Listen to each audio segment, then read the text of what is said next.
Fala, galera! Fala, gestores! Fala, líderes de plantão. Eu sou o Pedro Neri. E eu sou o Pedro Moraes. E estamos começando mais um Gestão com Performance do PE ao Cubo Cast. Um podcast para você aprender mais sobre gestão, planejamento e obras industriais, né? E hoje temos um convidado muito especial, né, Pedrão? Hoje tem um grande amigo, um gestor aí que a gente conheceu aí no trecho, né, Pedro? Na luta. Lucas Sena, coordenador de projetos, com mais de 10 anos de experiência na área de implantação de projetos multidisciplinares na Vale, pós-graduado em gestão de projetos pelo IETEC, engenharia de projetos industriais pela PUC Minas, engenheiro de telecom, né? Ficamos sabendo agora. Fizemos bons projetos, grandes projetos juntos. Muito obrigado por aceitar o convite, Lucas. E seja bem-vindo aqui ao nosso podcast. Foi muito gratificante, né, você ter aceitado. Eu e o Pedro aí escolhendo, né? Quando a gente pensou no podcast, nós falamos, vamos trazer o Lucas tem que ir lá. O Lucas, que é um cara que promove planejamento, que sabe, né, realmente a importância, valoriza, aprender muito junto aí, né, Pedro? Quando a gente trabalhou junto com você. Então, apresente-se aí para os nossos seguidores, história, né? Lucas. E, mais uma vez, cara, muito obrigado por estar aqui com a gente. Eu que agradeço aí pelo convite, né? É um prazer estar com vocês aqui também. Eu tenho acompanhado aí o podcast de vocês desde o início, né? Acompanhei meu colega. Seguidor nossa. Estou lá sempre marcando lá o like. Né? O like. Eu escutei o podcast ali do Querino umas 3 vezes, gostei demais. Colega meu de trabalho. Depois eu acompanhei também do Jader. Tive o prazer de trabalhar com o Jader nas obras de Vargem Grande, né? Realmente uma figura aí ilustre, né? Obras complicadas, né? Bastante obra de desmontagem. E ele conseguiu, de fato, manter uma harmonia ali nos projetos, né? Sim. Conseguiu fechar aí, eu acho que a gente ficou juntos 4 anos. Zero acidente. Ali em Vargem Grande, né? Zero acidente, vários contratos saindo, né? Então, assim, foi... Realmente legal, eu confirmo ali o que ele disse. Ele falou, né? Foi bacana. Então, eu comecei na área de projetos em 2006. Até então eu era técnico eletromecânica, trabalhei por 10 anos aí na área, né, como técnico eletromecânica. Rodei aí também como técnico. Depois de 2006 eu... Isso na área da Vale? Não. Eu trabalhei na empresa de construtora, né? Construção, montando grupo gerador. Ah, legal. Rodei bem o trecho também como técnico, tá? Viajava muito? Viajava bastante. E aí depois eu resolvi, eu passei na graduação, né, em engenharia de telecomunicações, e aí resolvi sair da área técnica para fazer um estágio / trainee. Então eu passei na prova de trainee da Oi, e aí deu aquele baque no salário, né, então eu saio do emprego, CLT, para poder para trainee, né. Mas aí eu resolvi encarar essa oportunidade. Entrei dentro da Oi, eu comecei a participar eu fiquei à frente dos projetos de fibra ótica a nível nacional. Então eu ficava responsável por fazer os projetos de fibra ótica. Então determinado cliente precisava de um link. Então a gente tinha um sistema chamado SARO, que é o sistema de acompanhamento de rede de fibra ótica. Então eu fazia ali o projeto da rede e mandava para execução de campo. Naquele momento eu aprendi bastante, né? As topologias de rede, tipologias de descida lateral, caixa e tal. E aí surgiu a oportunidade, né, da própria Oi como trainee para participar de um projeto chamado Minas Comunica. Foi um projeto do governo de Minas Gerais, naquele momento 2006, né, para ter uma noção, né, da importância desse projeto. Não sei se o Pedro lembra que é mais novo, né? Mas naquele momento, 2006, 49% das residências ainda utilizava a internet de escada. Que isso? Era de escada. Eu lembro que eu mesmo na faculdade, já telecomunicações... Que barulhinho, né? A gente fazia aquela ligação via IG, né? Às vezes a gente tinha dia da semana, acho que era sexta-feira, que a gente fazia a ligação meia-noite para contar um pulso só, né? Exatamente. Eu vivi essa época aí. Pois é. Você esperava, você entrava na internet meia-noite e 1, que aí só contava uma ligação. Que isso, cara? Então, era cobrado. A internet era discado, era telefone. Então, naquele momento, 2006... Nós somos da mesma idade aí. 41% das residências tinha a internet banda larga, né? E 49% aí usava ainda o acesso de escada naquele momento. E para ter a noção, hoje, a última pesquisa que eu fiz, eu acho que foi ano passado, Hoje o país, Brasil, nível Brasil, né, nós estamos aí com quase 80% aí hoje das Já residências com já muito usa diferente a internet banda larga. Banda Né? Acesso escada não existe mais, né? Não tem mais. Aqui em Minas deve ser absurdo o percentual, deve ser uns 90%. 95%. Aí sim, quando não tem a banda larga, já tem um celular móvel, né? Que o pessoal faz o roteamento. Nós temos aí Smart TV, né? Então, assim, foi uma evolução, né? Naquele momento lá. Então, participei desse projeto Minas Comunica, eu ficava à frente do projeto. A gente não tinha nenhuma metodologia de Gestão, né? de atividades assim, igual a gente tem hoje, né? Metodologia FEL, a gente utiliza várias ferramentas, né? Primavera, Proj e tal. Era tudo feito no Excel. Cada um tinha seu controle paralelo. Então, eu ficava fazendo a gestão ali daquelas atividades, né? Aqui em frente mesmo, eu vi, tem um armário, a gente chama de URA, né? É onde que fica ali o sistema de telecomunicações ali dentro. Ali dentro a gente tem uma DSL e temos um SDH, né? Então, eu fazia o acompanhamento desde a fundação ali daquele armário, né? É simples, né? Nem compara com a área de uma obra de mesmo. Mas eu fazia aquele acompanhamento pelas pessoas, né? A área tal é responsável pela civil, a outra área é responsável pelo equipamento, a outra área é responsável por levar a fibra ótica, né? Então, eu fazia esse controle. E no final eu fazia a interface com os fornecedores. A gente tinha 2 grandes players, que era a Alcatel e a Huawei. Então eu fazia o planejamento com eles para poder entregar o equipamento e o meu empreiteiro para poder montar. Então você já começou a vida de planejamento aí? Nessa época, mas era tudo feito em Excel. Aí foi criado um escritório de projetos, um PMO do Rio de Janeiro. E aí foi proibido o uso de planilhas de Excel paralelas, né? Porque cada um tinha seu controle paralelo, né?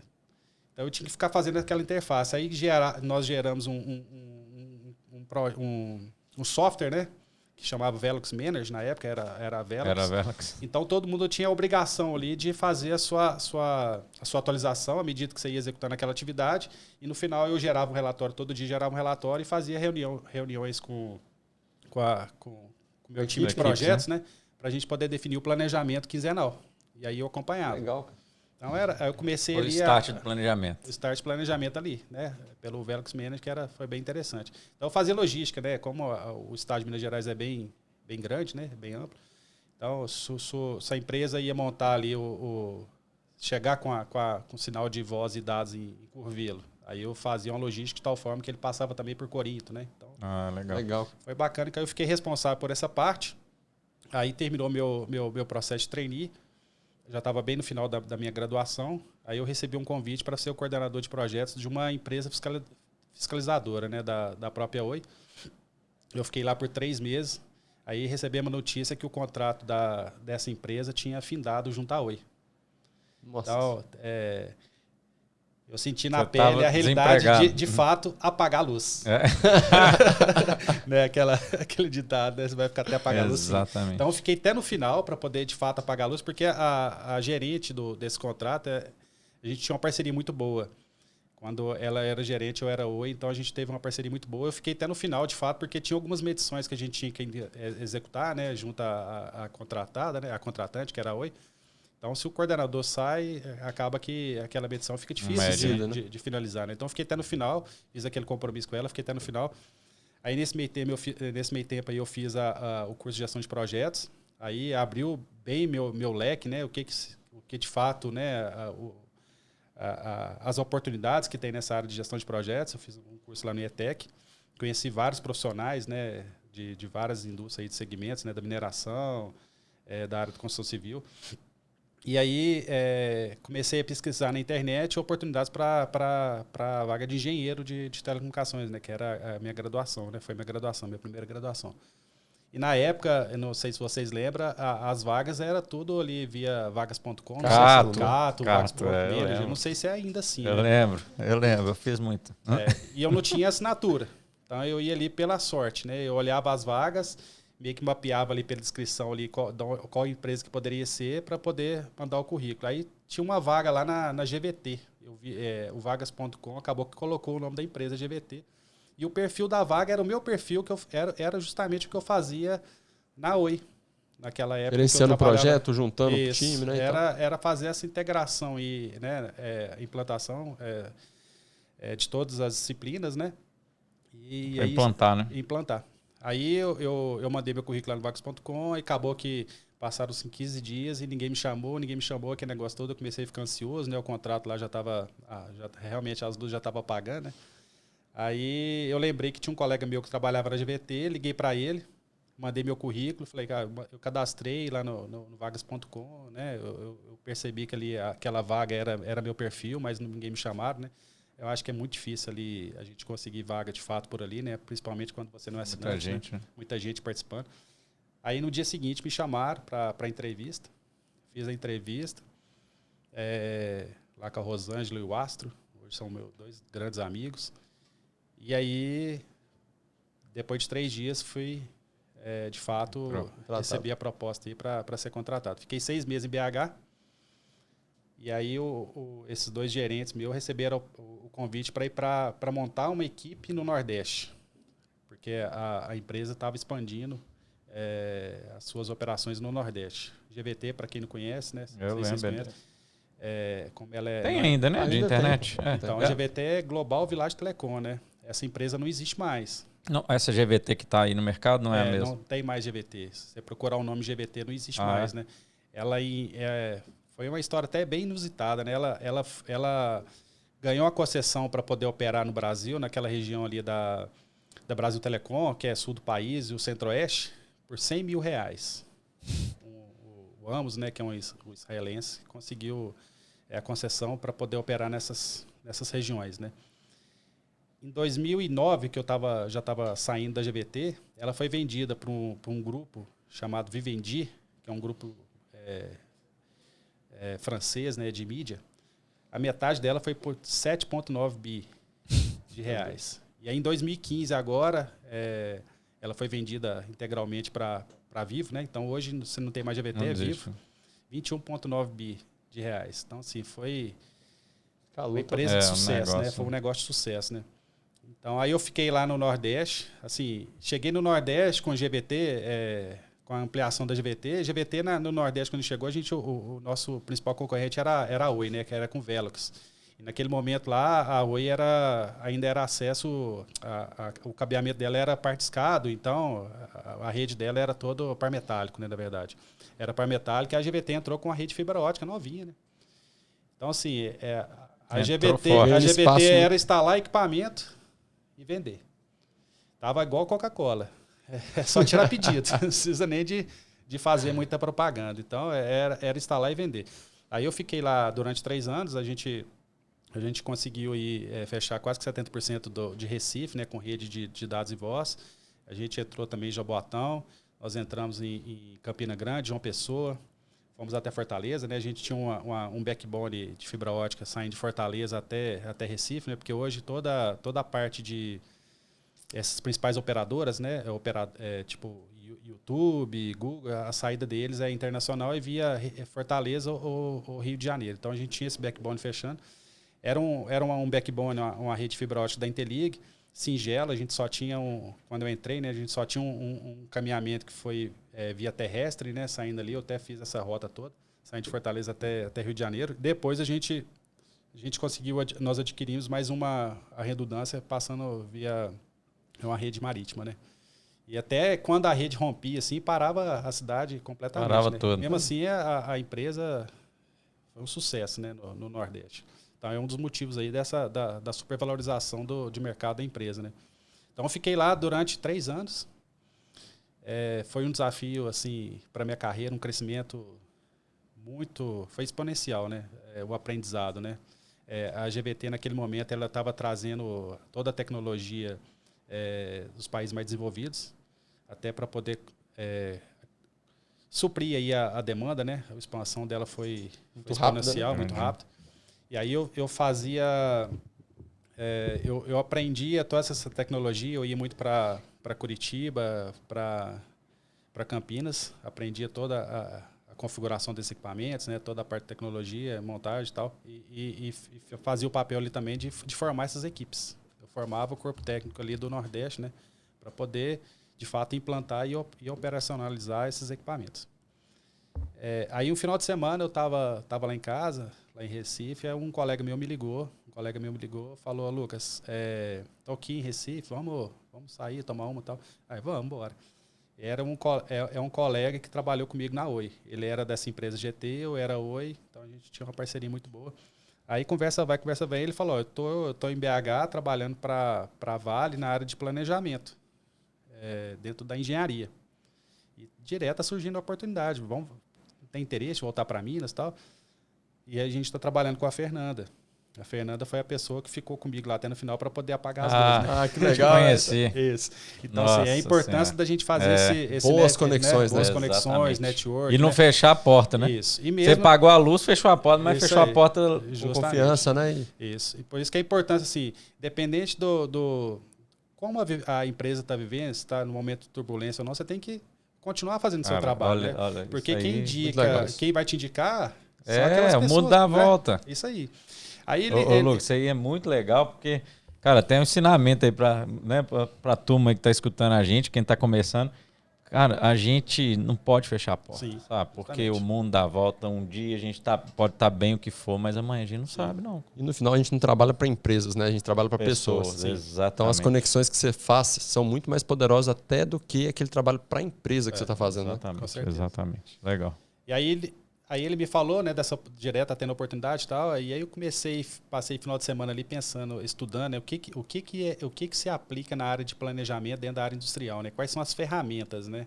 Fiquei olhando, pesquisando e tal, aí eu vi o Project, Primavera, né? Na época na GVT eu estava na parte de planejamento também, mas como são projetos menores, né? A gente não aplica muitas ferramentas que a gente usa hoje, né? Project, Primavera, né? As metodologias. Aí eu vi o curso Primavera em Recife. Falei assim, vou fazer esse Primavera, né? Não conheço Primavera, vou fazer o Primavera. Eu não sabia se eu fazia o Project primeiro ou Primavera, não. Vou fazer o Primavera, né? Que já vai nivelado, né? Aí fiz o curso Primavera, lá eu conheci alguns profissionais que já atuavam já na área de planejamento, dentro da área da indústria de óleo e gás. De lá, né? De lá. Eu vi assim, cara, o patamar de salarial da turma outro aqui nível. é outro nível, né? E aí eu fiz o curso de planejamento de Primavera. Na terça-feira eu liguei para Fernanda. Fernanda, ó, já tinha Tô pronto. 3 anos que a gente não Conversava, né? mas quando a gente tem muita intimidade, né, rapidinho a gente já Entrosa de novo. entrosa de novo, né? Aí ela falou assim, não, Lucas, realmente, eu estou sempre precisando de profissionais aqui da área de planejamento, e o seu perfil encaixa super bem, né? Eu já te conheço bastante, né, de outros projetos e tal. Me manda seu currículo atualizado, né, que já tem 3 anos que a gente não conversa. E assim que surgiu uma oportunidade, eu vou te ligar. Então tá bom. Aí eu até perguntei para ela, quais cursos que você entende, né, que eu devo buscar aqui, né, para poder já chegar preparado, né? Aí bateu direitinho, não, faz o curso de Primavera, que a gente aqui utiliza Primavera e tal. Eu fiz o curso de Primavera. Aí depois de 10 dias ela me ligou. Ó, Lucas, tá querendo voltar para Minas mesmo? Aí proposta é essa, tá, beleza. Fechei, vamos embora. Avisei internamente na empresa, depois de 15 dias eu já estava em Minas de novo. Aí eu fui trabalhar na área de planejamento dentro da engenharia de projetos, né?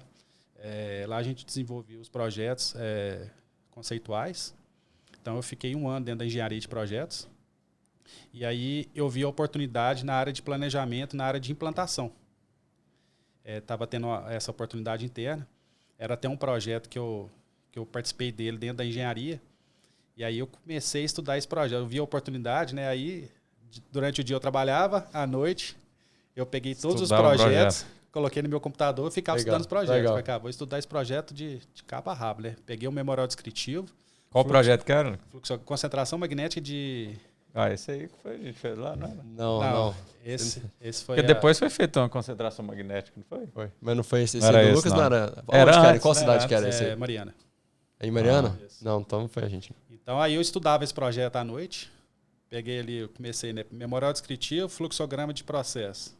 Lia o memorial descritivo, ia batendo fluxograma de processo para poder conhecer todo o projeto. E depois eu entrei Todo o fluxo do processo. Todo o fluxo do processo. E depois eu comecei a entrar nas disciplinas, né? Mecânica, tubulação e tal. Então aí quando eu fui participar da entrevista, praticamente eu já dominava o projeto todo. Cara, olha que legal isso. Quando eu comecei também no planejamento, aí alguém me falou, cara, você quer conhecer a obra?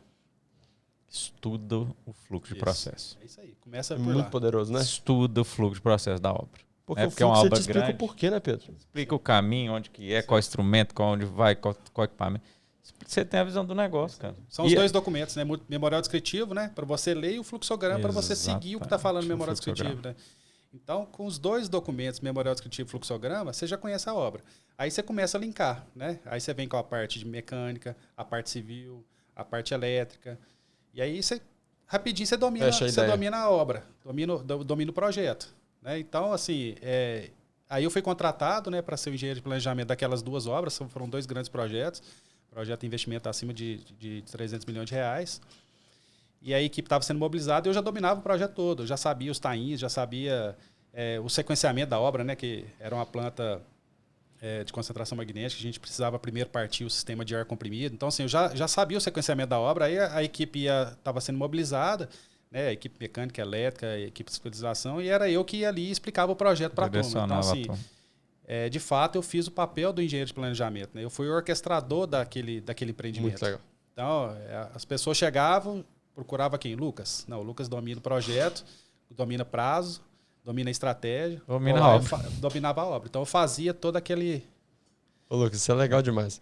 Eu tenho conversado muito com o time que é o seguinte, às vezes você está buscando uma oportunidade, mas você não está enxergando o que você tem que fazer e se preparar para conseguir aquela oportunidade, né?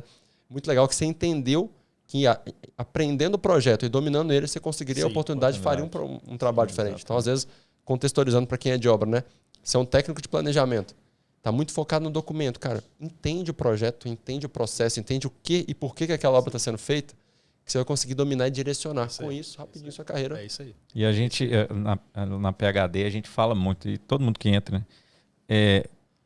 A nossa preocupação é a gente dominar o projeto, né? As pessoas do planejamento, né, o trabalho nosso, mas quem é de planejamento tem que dominar o projeto, tem que ser um líder, né? Pode não ser líder de pessoas ali, né, de campo e tal, mas tem que ser o líder. E uma das principais coisas é dominar o projeto. Dominar o projeto, acabou, você domina o negócio. E aí as pessoas começam a te procurar. Sim. Aí você tem que ter aquela empatia, né? Porque eu dominava ali o projeto todo, né? Conhecia ali a estratégia, mas de fato eu não dominava a execução.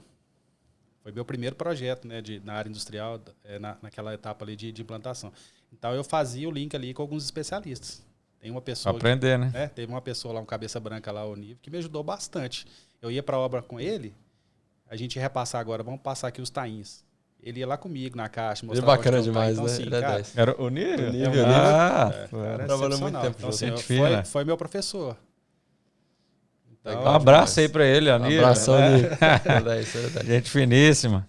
Então, e aí começou minha carreira na área de planejamento, né? De fato, na etapa de execução. Eu fiquei lá durante 9 anos. Eu executei fiquei à frente desses dois projetos, grandes dois projetos, que são 2 concentrações magnéticas, né? Um em cada site.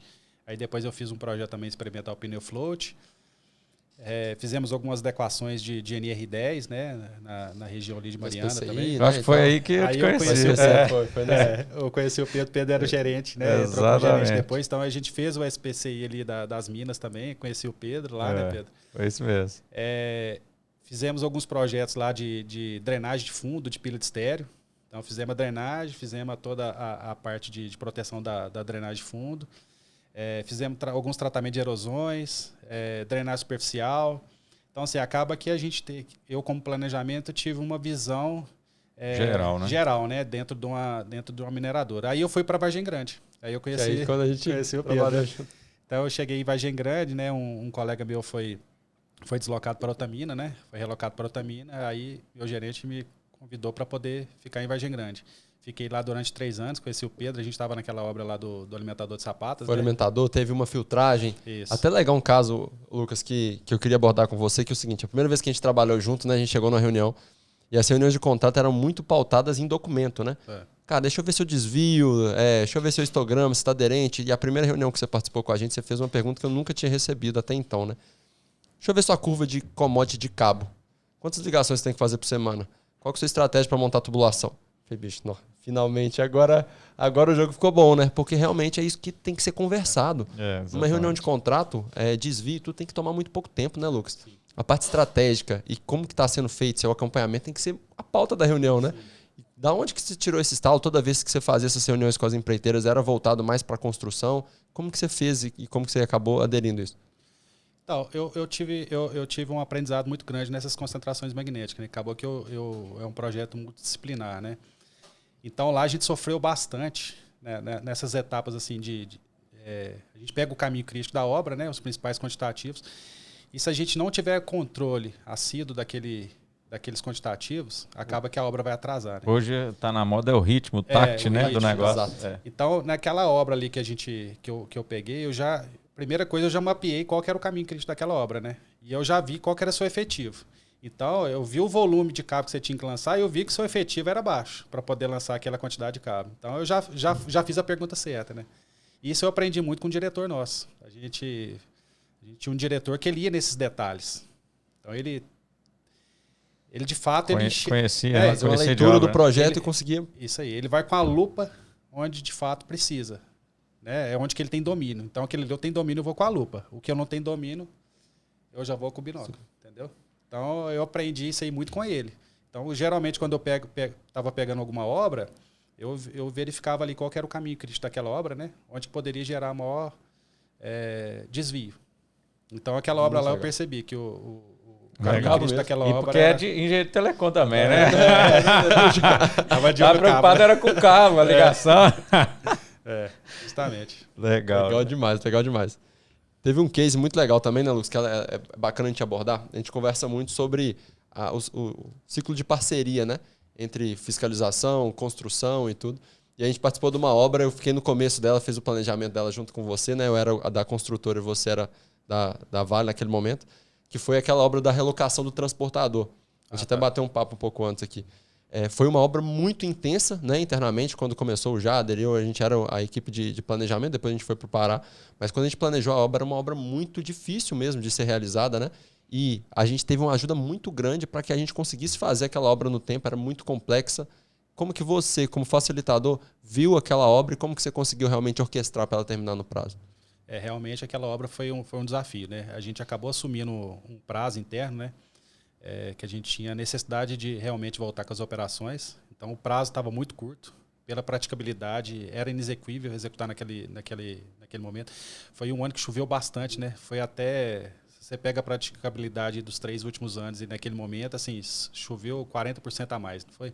Foi de 19 para 20.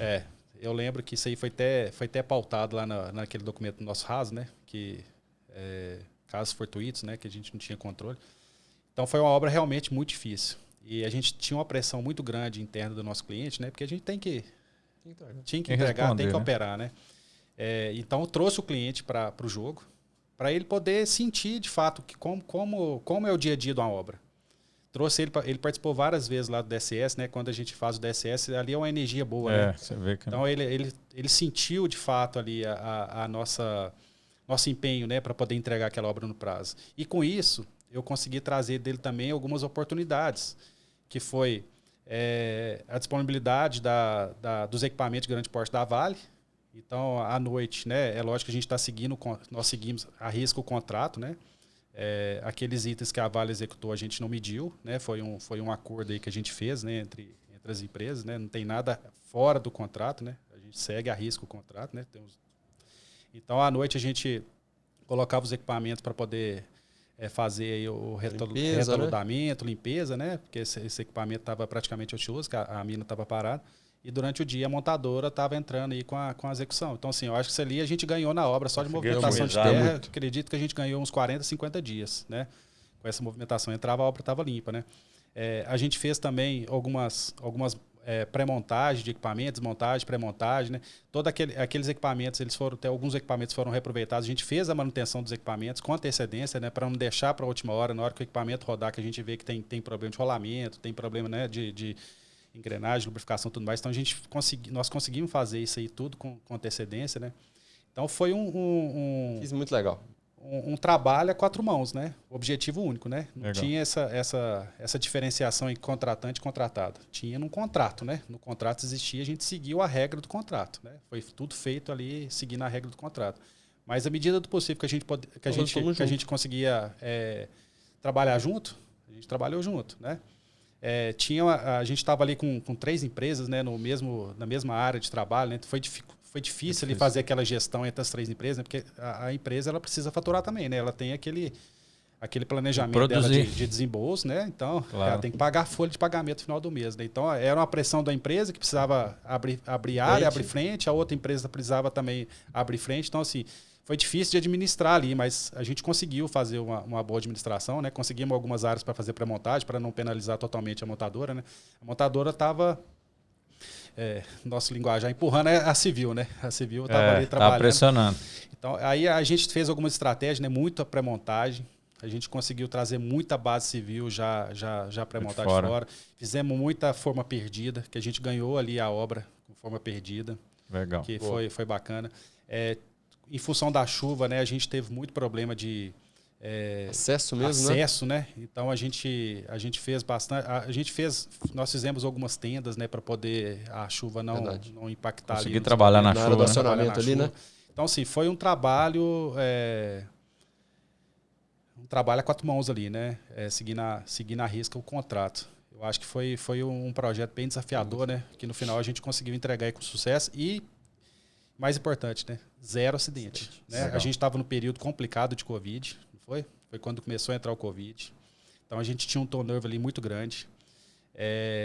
Tivemos problema contratual, né? Porque entrou o Covid, aí a gente tem que regularizar contrato, né? Porque mudou a forma, né? A forma de mesmo, trabalhar, a regra do jogo, né? Antigamente você tinha uma pessoa ficar do lado do ônibus, né? Uma do lado da outra, né? Agora já não tem que ter o distanciamento mínimo entre as pessoas, né? Começou a usar IPI diferente que não estava previsto, né? Então, assim, aconteceu tudo. Tudo para atrasar. Tudo para atrasar na mesma obra. E assim, a obra realmente atrasou em função da chuva, mas o cliente, o cliente final, né, o sponsor patrocinador ali, o sponsor, ele estava junto com a gente. Então ele viu que a gente a gente estava fazendo de tudo para a obra acontecer com segurança, né? Legal, com legal. segurança. Isso é importante. Teve algumas, praticamente aquele projeto foi um fast track, né? A gente não fez engenharia conceitual, básica, detalhada, né? A gente partiu ali, foi um conceitual, um arranjo, um traçado do transportador e já fomos detalhando e montando. Então tinha tudo para dar errado, né? Foi bacana. Tudo bem que teve um aumento de custo, né? Teve algumas alterações de escopo, mas assim, eu acho que estava tudo dentro do risco que você estava pensando no projeto. Do risco que foi assumido. Lucas, e assim, a gente até conversou antes aqui, um consenso, né? Você como cliente, vamos colocar o dono do projeto, né? E aí na época a gente como montador, né? E a gente vê que ainda existem aquela posição de eu sou cliente, eu mando, e não é aquela pessoa que ajuda, que apoia, que está junto, né? E o Lucas, né, a gente sabe que ele tem esse perfil de apoiador, é o gestor, mesmo sendo do cliente, que apoia, né? Da onde veio isso? Qual que é a sua visão disso? Até para a gente, né, mostrar aí para a turma aí que é um negócio que funciona em obra. Não adianta eu brigar pelo meu e você pelo seu. A gente tem que estar junto, um apoiando o outro. Um dia eu te ajudo, outro dia eu te ajudo, porque o projeto é para nós. Né? Qual que é a sua visão e como é que isso aí é do Lucas? Isso aí, da onde surgiu essa forma de facilitador, ser... né? Exatamente. É o verdadeiro sentimento de dono, né? Então, todos os projetos que eu estive à frente, né, como engenheiro, eu sempre tive aquele sentimento de dono. Então, à medida do possível, a gente tenta fazer de tudo para que o projeto ocorra dentro do prazo e dentro do custo, né? Mais uma vez, seguindo as regras do contrato, né? A partir do momento que assinou o contrato, então a gente tem que fazer aquele contrato acontecer. É a empatia, né? A empatia, você não acha a empatia no manual. Amar, né? Você não aprende empatia na escola, né? Você não acha no Aurélio, né? Exatamente. A empatia, o que é? É você saber que do outro lado de um contrato tem um CNPJ que precisa pagar um salário. Exatamente. Então, eu tenho que fazer minha medição dentro do prazo, né? Seguir os critérios de medição. Então, tem isso muito dentro de mim, né? Me colocar no lugar do outro, né? Legal. Facilitar legal. De tal forma que eu estou seguindo, eu não estou fazendo nada a mais errado, né? do que a minha obrigação. A obrigação é entregar a obra no prazo, dentro do custo, seguindo o contrato. Essa é a minha obrigação. A partir do momento que eu não esteja fazendo o mais que a minha obrigação, eu não estou atendendo as necessidades da empresa. Então, assim, sempre que a gente puder facilitar de tal forma que eu siga o contrato, eu não vejo problema com relação a isso, né? Então, assim, todos os projetos, é regra a gente atender uma medição dentro do prazo, né? Ajudar, à medida do possível, numa mobilização, né? Porque as interfaces são enormes, né? Também no então, começo. fazer contatos ali para a gente poder entregar uma medição. Ajudar para o negócio andar, fazer né, andar, cara? né? Fazer andar. Exatamente. Né? Liberação de acesso, né? Então, assim, fazer andar, né? Então, isso aí eu acho que é muito da minha pessoa, legal, né? Que eu encaro aquele projeto, né? Aquele empreendimento com aquele sentimento de dono. A gente tem na PhD, né, a gente tem como cultura ter o sentimento do dono, sendo os nossos valores. Sim. Porque faz total diferença. Faz total diferença quando você pensa, né, que é seu, e aí é isso, né? A gente tem a nossa proposta realmente de que, pô, nós queremos fazer, queremos acontecer. De repente não é nem nosso escopo, né? Não, mas vamos.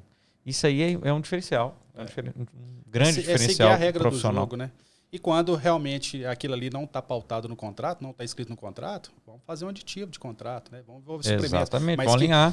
Mas que faça rápido também, né? Para não impactar na obra. Então, eu sempre tive esse dinamismo aí de fazer, de fato, as coisas acontecer, né? E acontecia. Mas é desgastante. É desgastante. Eu sei que eu já escutei assim, pô, Lucas Sena, cadê o Lucas Sena? Mas é muito bom, né, cara? A gente vê o final da obra ali. Muito gratificante. Os equipamentos rodando, é gratificante, né? Legal. Ô, Lucas, e como você trabalhou com muitas empreiteiras, né? Teve algum case que você viu um planejamento muito bem feito no início do projeto e que aquilo foi reverberando ao longo da obra? Como fiscal, você vendo né, um processo de planejamento, você falou, não, o pessoal pensou realmente nessa estratégia, a estratégia realmente foi eficaz. Conta um case que você viu assim. Olha, Pedro, tá na minha frente. A maioria dos projetos que a gente trabalhou ali juntos ali, principalmente esse que você falou aí das relocações de transportador, foi um case de sucesso. A gente conseguiu, de fato, apesar de toda a indefinição de escopo, né, todo o risco envolvido, a gente conseguiu, de fato, seguir ali com os ritmos de produtividade. É interessante quando a gente pega os índices de proposta, depois a gente vai comparando ali o realizado, cara, aquele ali dá orgulho. Ali é aquele trabalho que você fez, que a gente fez juntos, né? Fizemos juntos, depois o Gabriel entrou. Foi um case sucesso, cara. Legal. Para mim, se você está conseguindo atingir o índice de proposta, tá todo mundo ganhando. Todo mundo está ganhando. Exatamente. Né? Isso, para mim, é extremamente importante. Se você colocou na sua CPU aquele índice, tem que cumprir com aquele índice. Se você gastou mais HH que o previsto, infelizmente, alguém está pagando a conta. Exato. Isso aí. Né? E aquele ali foi um sucesso, cara. Você pega aquele planejamento, o sequenciamento de montagem, desmontagem, né, que a gente fez aquela desmontagem daquele equipamento ali. Foi exatamente como a gente planejou. A gente pensou em desmontar em 7 etapas, lembra? Lembro. Nós conseguimos desmontar em 7 etapas e levar pelo mesmo traçado, né? A gente fez a simulação de onde a carreta ia passar, fomos com a carreta vazia, fizemos traçado, fomos com o equipamento, fomos com a carreta carregada, conseguimos, assim, sucesso. Para mim, aquele ali foi... Legal. Eu já tive outras obras também, né? Mas essa obra que a gente trabalhou junto lá, para mim, foi uma obra sucesso. Assim, de dois planejador top. Não, e legal que é o seguinte, essa obra agora falando do lado da construtora, né? A gente encarou aquela obra como se fosse uma parada. Sim. Então todo dia se eu não me engano, 6h30 às 7h30, a gente tinha uma reunião interna que a gente repassava o planejamento com todo mundo. Então a gente tinha gente muito boa. A gente fala que era uma seleção, né? Tinha o Éder, o Lucão, o Jader. Então todo mundo, a gente sentava todo dia, a Carla. Então a gente sentava de 6h30 às 7h30, repassava tudo que a gente tinha pensado para realmente aquele planejamento sair do papel. Porque se a gente faz um papel muito bonito e a gente não repassa isso, e as pessoas não compram aquela ideia, não adianta. Não vai. Então tudo estava muito sincronizado, né? Para fazer. E eu passava na obra todo dia cedo. Chegava, já entrava na obra, né? Conversava ali com o pessoal. Eu sempre confrontava, né? Que o Pedro me falava, aí depois eu ia lá no supervisor. O que nós vamos montar aqui hoje? Aí eu ia lá no supervisor e confrontava. De vez em quando dava uma diferença. Eu vi que o planejamento estava no campo, não era o mesmo que estava no escritório. Né? O Pedro, vem, cara, não tá batendo, não. Não era? Aí, assim, eu bati, e realmente batia, sabe? Talvez foi uma falha de comunicação, tal, ou ele estava priorizando aquele aí porque o material não tinha chegado ainda, né? Mas eu sempre fazia isso. Aí no final do dia passava lá de novo. Então, assim, realmente estava Alinhado, né? Alinhadinho. As coisas estavam acontecendo. É lógico que tem algumas interferências que não são mapeadas, né? Pelo planejamento, mas que acabava que...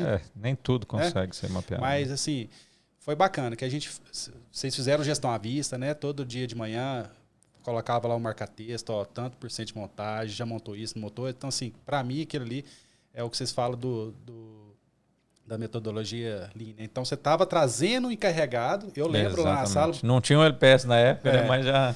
Mas as reuniões que eram conduzidas, o supervisor encarregado estava lá participando no dia a dia do planejamento. Então, quando a gente ia lá no campo, realmente batia o que estava descrito. Não era simplesmente um papel, né?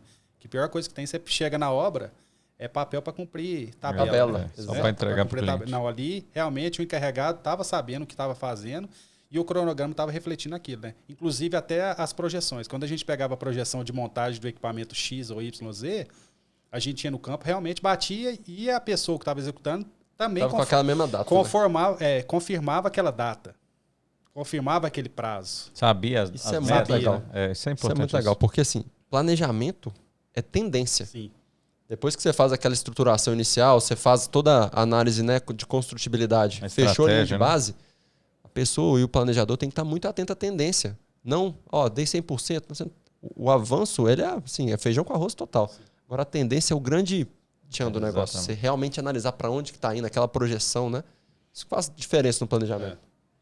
E aí a gente consegue mitigar os riscos, né? Se você sabe a tendência, igual do meu lado aqui da contratante, né? Eu tinha alguns entregáveis também de materiais, de equipamento para chegar, né? Então trabalhava com aquele planejamento seu ali também para saber para onde que eu estou indo, né? Exatamente. E impactar diretamente na obra. Né? Porque quando a obra, igual eu falei, foi feito um fast track, né? Então, infelizmente, eu estava contratando... O projeto andando junto, né? Para todo mundo aí saber, o fast track é junto, a obra obra junto com o projeto. Eu tô fabricando eletrocentro e você já está terminando essa fazendo a civil. Aí começa a me apertar aqui, né? Eu apertando o fornecedor aqui do eletrocentro, né? A gente conseguiu comprar eletrocentro com tempo recorde ali. Então eu já estava preocupado ali que hora que você ia entrar na base civil daquele eletrocentro, porque o eletrocentro estava... Você não podia nem bater muito, né? Não mete bronca no radinho, não, que você acaba todo. Então eu batia, mas segurava, né? Com estratégia aqui, né? Mas eu sabia que aquilo ali não era o caminho crítico. Você tinha outras coisas para poder fazer ali, né? Mas de vez em quando a gente chamava a atenção ali daquela base ali, porque eu sabia que se você não mirasse ela também, a gente poderia ter outros problemas, né? Que talvez a gente não está enxergando, né? A gente tem que antecipar as atividades, né? Tentar antecipar o máximo para a gente já começar a fazer os testes aí a vazio, porque é onde que de fato começa a aparecer os problemas, né? Lucas, assim, nós cortamos, acho que tem um pedaço ainda da sua trajetória que depois disso você foi para a engenharia de novo, né? Hoje você está na engenharia. Verdade. Mas eu queria, era até uma dúvida, um questionamento mesmo, uma curiosidade. Você era da engenharia, iniciou na engenharia, e você foi para o campo como engenheiro de planejamento. E agora você está na engenharia, cara. Como é que... É outro Lucas, né? Exatamente. Como que... o Lucas da engenharia aqui era e hoje como que é o Lucas depois dessa caminhada? Assim? Realmente foi uma trajetória interessante, né? Eu comecei na engenharia como engenheiro de planejamento ali, né? Fazendo o planejamento de toda etapa, né? da engenharia. Quando a gente pensa em engenharia, não é só as disciplinas, né? Elétrica, civil e tal, tem outras interfaces ali, né? Interfaces ali que são até mais importantes aí do que só a disciplina de engenharia, né? Sim. Eu saí dali, fui para a obra, depois eu voltei. Assim, eu voltei com outro olhar, né? Quando eu cheguei na engenharia de novo, quando a gente começa a falar de algum projeto, eu já enxergo esse projeto lá sendo implantado. Execução. Então eu consigo... A gente tem pessoas extremamente experientes, né, na engenharia, assim, eu acho que dentro da engenharia que eu trabalho, os melhores profissionais do Brasil devem estar ali, viu? Então, eu consigo usar a experiência desses profissionais, mais pessoas que conhecem de construção, nós temos poucos dentro da área de engenharia. Então, eu consigo agregar bastante ali na engenharia, né, no desenvolvimento, mesmo que seja um conceitual, legal, essa parte de construtibilidade. Então, eu tive alguns projetos que eu comecei, né? O projeto está praticamente pronto, aí a gente faz algumas perguntas, né? Mesmo que... onde que vai patolar o guindaste ali para montar o equipamento? A gente não conseguiu enxergar isso, né? Mas esse tanque aqui, num projeto Brownfield, né? esse tanque aqui, ele está numa área aqui, eu acho que é de fazer manutenção no tambor de retorno, né? Não. Aí o pessoal talvez não teve essa visão. Aí a gente chama manutenção, realmente estava naquela posição. Já cheguei em projeto que a gente tinha um número bem significativo de movimentação de terra. E essa jazida estava numa distância. Aí eu perguntei ao pessoal, qual que é a distância dessa jazida até essa área aqui que a gente tem que montar essa britagem? Cara, 40 quilômetros. Estava dando ali um volume DMT gigante. altíssimo. Então, assim, essas perguntas, eu acho que quem tem a vivência ali do dia a dia, né, de implantação, de obra, agrega muito na engenharia. Exatamente. A gente agrega muito. E assim, é bem interessante que o que a gente enxerga hoje é que a construtibilidade na engenharia, ela pode mudar um resultado de um projeto totalmente. Sim. Pensar na engenharia com a visão da execução é um negócio que é totalmente diferenciado. E a gente leva essa bandeira aí para daqui a pouco o Brasil todo tem que fazer desse jeito. A engenharia tem que pensar na construção. Sim. Porque você ganha produtividade, você ganha prazo, você elimina acidentes. Né? Então, princípio estratégia, né? Você consegue realmente fazer. Muito do que a gente conversou da estratégia de construção, na construção você ainda tem uma área muito limitada de fazer alguma mudança estratégica, né? Muito eficaz. Na engenharia você consegue fazer uma estratégia muito melhor. Né? A hora de pensar realmente é mais fácil. Né? A gente brinca lá, é melhor você passar uma borracha do que passar uma escavadeira, né? Então, com certeza. Legal. É nesse momento ali que você tem que, de fato, pensar como vai construir, como vai operacionalizar, né? Os itens de segurança. Então, durante a engenharia que você tem que gastar um esforço maior, né? Pensando nessas alternativas, né? Que hoje é mais barato, né, Lucas? Teoricamente, você vai gastar isso. Você pega a engenharia aí de um projeto, é 1,5%, 2% do empreendimento, né? Engenharia conceitual. Então, assim, é hora de fato da gente pensar, né, nas alternativas, né? Estudos de alternativas, né? 2, 3 alternativas, né? É aquela curva, né? Tem uma curva clássica aí, né? Que o que você gasta, né? Ela é assim, né?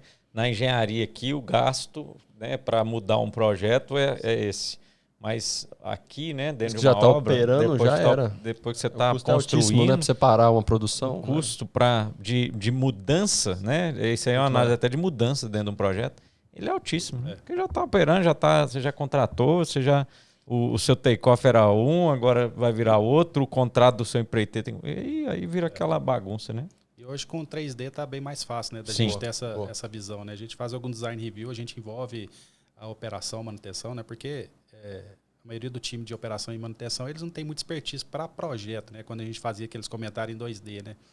Às vezes a gente levava a prancha lá para o pessoal comentar, eles tinham um pouco mais de dificuldade, né? Hoje com 3D já fica mais fácil, né? Hoje a gente tem acesso a alguns aplicativos, né? Internet, tudo BIM, né? Então hoje fica mais fácil da equipe realmente fazer a avaliação da opinião, né? Do projeto, né? Exatamente, é isso mesmo. Acho que acaba que tudo é comunicação. O BIM ele vem não só para fluir melhor, né, a gestão de projetos, mas principalmente para ter uma comunicação mais assertiva, né? O óculos de realidade virtual, para quem não consegue ter essa visão do projeto, consegue ajudar. Então as ferramentas são muito boas, mas no final o objetivo é um só, é comunicar e democratizar aquela informação, né? Você sente isso também no seu dia a dia? Com certeza. Dentro né, assim, pensando na engenharia, a sua visão aí de hoje, né, como engenharia, como que está o nível de construtibilidade, modularização, construção fora da obra, off-site, assim, você enxerga que isso é uma tendência, você já está enxergando, se deparando mais com isso, ou ainda está devagar? Qual que é a sua visão aí como cliente de uma engenharia, dos grandes projetos aí no Brasil hoje? Hoje eu estou na engenharia conceitual, né? Sempre que possível a gente pensa sim na modularização, nas pré-montagens, né? Tanto fora do site quanto dentro do site, estruturas em pré-moldados ou estrutura metálicas, evitando ali a estrutura em concreto em loco, né? Para a gente poder tirar a exposição do colaborador. Exatamente. Dentro eliminar HH de acidente, né? Risco ao acidente. Então, isso é uma tendência, né? Até para diminuir e reduzir custos também, né? Então, isso é uma tendência, sempre que possível, durante o desenvolvimento de engenharia, a gente pensa nessas estratégias. Até tem um capítulo lá que a gente escreve, né? Dentro de alguns entregáveis, né? Do FEL, é a metodologia aí de construtibilidade, né? Exatamente. Então, assim, sempre que possível a gente pensa, vamos fazer essa estrutura aqui em metálica, né? Vamos fazer ela talvez em concreto pré-moldado. Vamos evitar fundação, concreto, estrutura em loco, né? Então, isso é uma realidade, né? A gente, durante a implantação também de projetos, nós já fizemos bastante, né? Montagem de transportador, né? Pré-montagem de transportador, já com madejamento, tudo pronto, né? Elétrica, pronto, tubulação. já sobe o equipamento já praticamente montado, né? Para você evitar de ficar montando andaime, né? Ficar expondo o colaborador em altura, né? Então, assim, é uma tendência, a gente tem essa visão dentro da engenharia, né? Pensando sempre em segurança, né? Segurança em primeiro lugar, né? Não adianta a gente querer entregar o projeto dentro do prazo, dentro do custo, né? Se você tem um acidente, né? Sem dúvida. Então, isso aí já está bem enraizado, né? Então, a nossa engenharia também, a gente pensa nessa visão, né? De tentar fazer o máximo dentro dos fornecedores, né? É isso aí. Então, a pré-montagem, né? Tanto ela dentro do site ou fora do site, isso aí é bem usual, né? Ganho. A gente ganha dentro aí dos empreendimentos, né? Com certeza. Lucas, eu tenho uma dúvida mais pessoal, assim, que quando você está na construção, você vai vendo a evolução do projeto, né? Realmente isso vai te motivando cada dia a ver aquela evolução. Na hora que você está trabalhando em projeto conceitual, às vezes você se depara com um projeto que você gostou, um projeto muito interessante, e ele simplesmente não viabiliza, né? Uhum. Como que é esse processo para você? Já passou algum projeto? Você falou, pô, esse projeto aqui é 10 demais, vai ser legal implantar, e ele... Boa pergunta. Assim, os primeiros projetos que a gente não seguiu com ele, né? Foi bem doloroso, né? Porque acaba que a gente toma amor por aquele projeto, né? A gente não faz projeto para poder não seguir. Infelizmente, é cultura nossa, né? A gente tem um certo carinho, um certo amor por aquele projeto. A gente quer que ele segue, né? É meio que cultural, né? Mas a gente sabe que realmente o projeto ele tem que ter uma viabilidade técnica e econômica, né? Mas é difícil. Quando a gente chega no final, depois de você faz o estudo de um ano e meio, né? A gente vê que aquele projeto não é viável, né? Ou senão você tem que voltar a estudar outras alternativas, né? É um pouco diferente da obra, né? Porque a gente está na obra ali, você tem que fazer acontecer, né? Então, você já... O drive é um pouco diferente. Então, você está com um projeto, tem que executar conforme desenvolvimento de engenharia, né? Agora, quando a gente está na engenharia, a gente faz um projeto, no final o projeto não dá viabilidade técnica ou econômica, realmente é doloroso. É doloroso. Mas faz parte do processo, né? Claro. Ainda bem que a gente mata os projetos, né? No início, né? Exatamente. Existe o gate, os gates é justamente para isso, né? Para a gente poder tomar decisão se vai ou não vai, né? Então, mas a gente que é dono do projeto, né? A gente tem aquele sentimento de dono, igual eu falei, né, nos meus projetos, realmente a gente sente um pouco, né? Quando o projeto não vai para frente. A gente fica pensando, será que foi estratégia minha errada? Será que realmente não teria outras alternativas, né? Um projeto mais enxuto, mais simples e tal. A gente fica sempre com esse sentimento, essa talvez... pulga atrás dele, né? Será que eu não poderia ter estudado outras alternativas? Mas talvez aquele projeto ele foi até um projeto interessante, mas tem outras iniciativas mais interessantes que aquele projeto, né? Que a gente vai ter um retorno mais rápido, né? Um VPL mais interessante. Mas é difícil você matar um projeto... Né? A gente finalizar um projeto, né? Realmente é doloroso. Né? Até complementando a pergunta, para quem está em casa, às vezes não consegue ter essa visão, né? Que é muito construtor. Quanto tempo, Lucas, que um projeto demora para ser concebido até que ele realmente chega ali no gate de construção? Vamos pensar num ciclo médio de um projeto aí. Ô Pedro, vai muito pela a complexidade do projeto, né? Projetos grandes pode durar até 10 anos. Isso muito em função das etapas ali de licenciamento, né? Você tem que emitir uma EA-RIMA, depois você entra com o processo de LI, LO, LP, LO. Então, assim, dependendo do empreendimento, você pode durar até 10 anos do TAP, né? Que é o termo de abertura de projeto, até o startup de uma planta. Então, assim, o nosso planejamento que a gente trabalha hoje com a nossa carteira de projetos é um planejamento a longo prazo. Então, se a gente tem alguma demanda que eu preciso startar em 2031, eu já estou estudando ele hoje. E já estamos atrasados. Dependendo da complexidade, né, da gente poder entrar com o processo de licenciamento, né? Então, a gente trabalha em carteira de projetos maiores. Longo prazo, né? Longo prazo. E, às vezes, o longo prazo, na visão da área de negócio, fica até curto para a gente, né, da desenvolvimento de engenharia. Então, os projetos 2030 já tem que começar a pensar agora. Muito diferente, né? Muito diferente. Essa mudança de mindset Sim. de time é muito brusca, realmente, né? Pra gente, uma semana é coisa demais. A gente vocês já estão na construção, né? Já está lá no finalzinho. Já, Você não imagina o quanto... Você não vê o para trás. Você não imagina o quanto que a dificuldade, né, de você abrir uma demanda, né, para enxergar uma oportunidade de negócio até você chegar naquela etapa ali da assinatura da OS ali para a montadora iniciar de fato o serviço, né? Tem uma etapa grande ali para trás, né? Tem muitos estudos, né, que a gente tem que fazer ali para trás, né? Conhecer aí fazer exploração, sondagem exploratória, sondagem mineral, geológica, tem toda a parte de buffer de cavidade que a gente tem que estudar, hidrologia, hidrogeologia, tem, né, conhecer a fauna, a flora, toda a parte de processo, né? Então, assim, as etapas ali nas fases ali de FEL1, FEL2 é bem longa, né?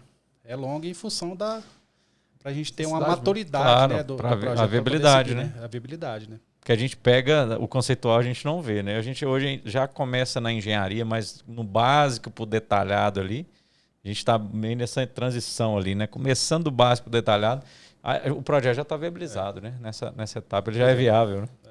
Então, assim, para você fazer uma sondagem, né? Aí você depende de licenciamento para você fazer aquela sondagem geológica, né? Então, assim, as etapas são longas em função aí da maturidade do projeto. Para você conseguir uma maturidade do projeto, né?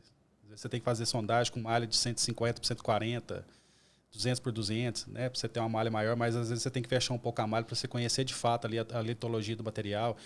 Então, para isso, você depende de uma ASV, né? Você depende de fazer uma supressão vegetal para você entrar com seus equipamentos. Então, o processo realmente é bem complexo, né? É complexo. Então, o projeto para startar 2031 tem que estar pensando agora, né? É longo. Tem uma carteira longa aí, né? Lucas, sua visão, até para deixar um recado aí para nossos seguidores aí, para quem está escutando a gente, né? Que a gente tem muita gente que é dessa área de construção, gente nova, né? Gente que está querendo entrar. Sua visão, assim, de falar de planejamento, né? O que seria que você poderia deixar de contribuição do que você enxergou como planejador e qual o valor disso que você enxerga aí para dentro de uma construção, desde metodologias ou o planejar como uma etapa muito importante? O que é a sua visão aí para deixar para a visão que você fala a importância disso, né? Por que é importante, né? O que você enxerga disso? Hoje o planejamento, para mim, é uma das funções mais estratégicas importantes dentro do empreendimento, né? Dentro de uma obra, né? Eu não tinha essa visão até entrar na área industrial, né?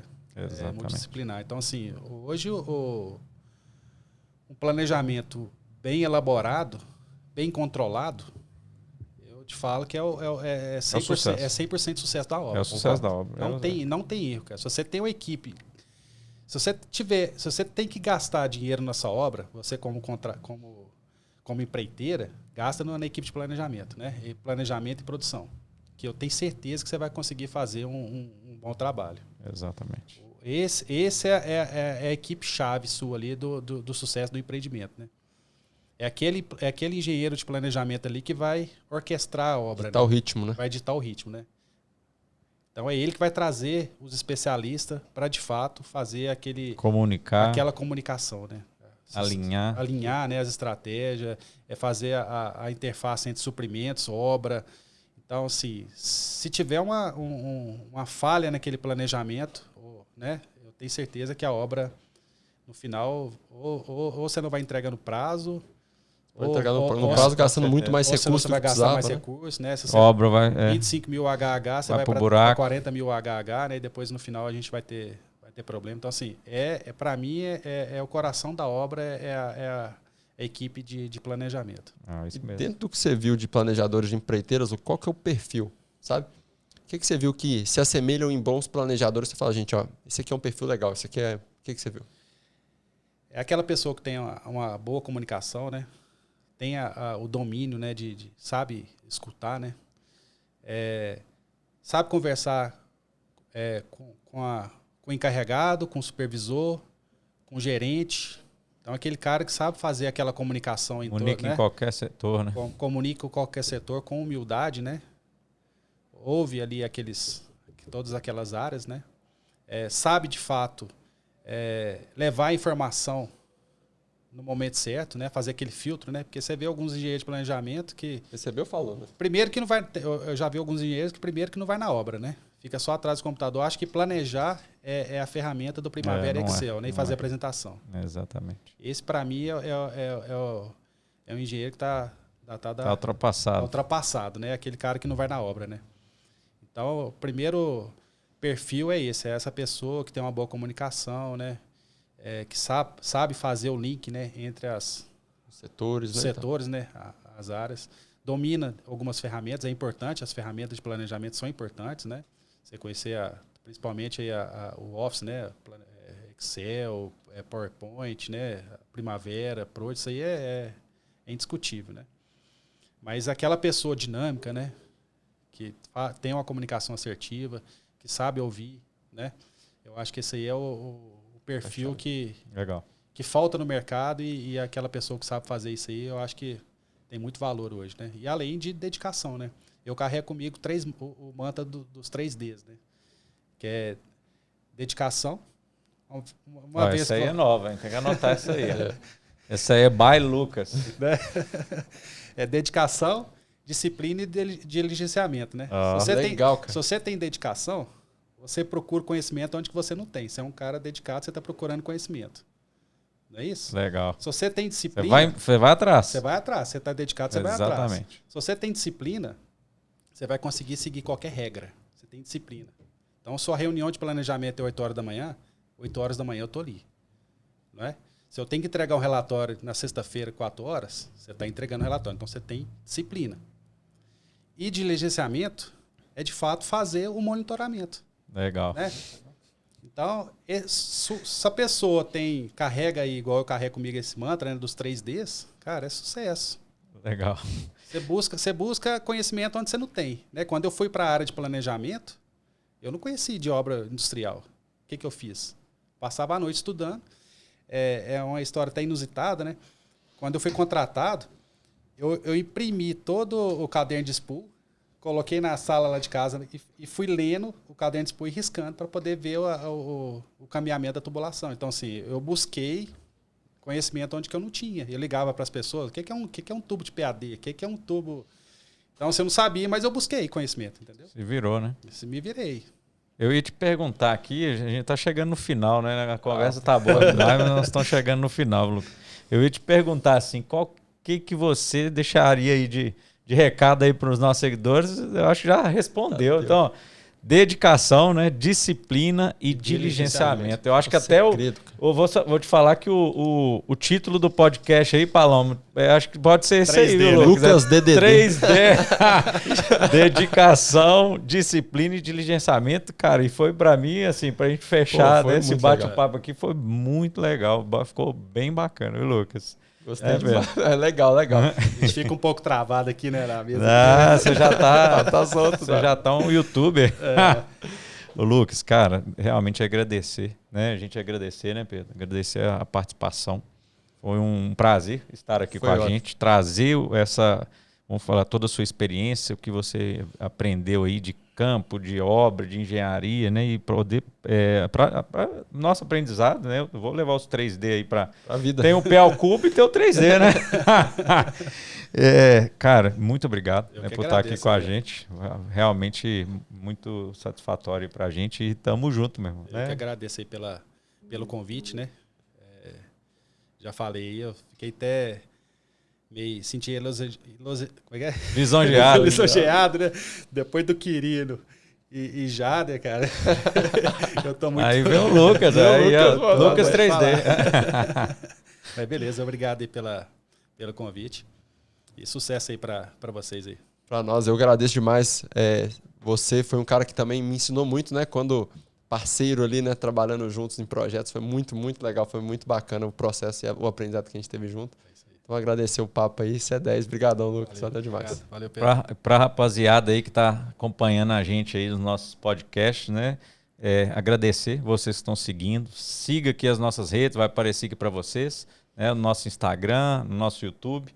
Tamo junto. Queria agradecer aí, nós temos hoje as pessoas aí, Poliana e Paulo, que que vieram aí Então, para aqui, prestigiar a gente. Desafio PHD, né? Exatamente, campeões do Desafio PHD. Paloma, Sidney e Matheus, que estão sempre aí com a gente. Gente, muito obrigado, né, por estarem conosco. Siga, aperta o like aí para seguir, que vocês vão receber as notificações de 15 em 15 dias. Tem um podcast, tem um capítulo extremamente interessante como esse aqui que a gente teve com o Lucas hoje. E a gente vai sempre trazer coisas novas para a gente aprender, para a gente promover a gestão e a cultura de gestão dentro dos projetos, dentro das obras. Essa é a nossa proposta. Então, tamo junto e siga aí e vamos para cima. Um abraço aí para todos. Até o próximo, pessoal. Valeu.